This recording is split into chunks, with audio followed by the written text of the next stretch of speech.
melakukan pengukuran indeks tata kelola kepolisian berbasis online, di mana ITK ini untuk mengukur kinerja dan capaian reformasi birokrasi Polri, khususnya di wilayah hukum Polresta Banda Aceh, Polda Aceh. Kegiatan ITK ini akan menghasilkan pemeringkatan nantinya terkait dengan kinerja dengan skala penilaian rapor 1 sampai dengan 10. Dalam ITK ini dinilai selain kelengkapan data objektif yang berkaitan dengan penunjang tugas pelaksanaan tugas pokok kepolisian, juga memintakan persepsi masyarakat terhadap kinerja khususnya pelayanan kepolisian, baik persepsi internal dari anggota kepolisian sendiri maupun dari persepsi eksternal.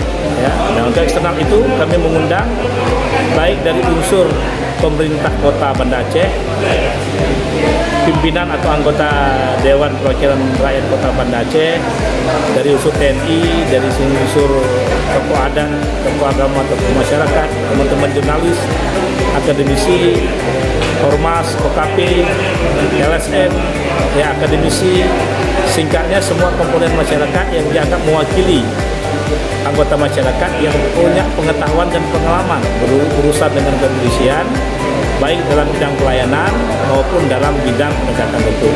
Kami jadikan sebagai responden untuk dibedakan persepsi.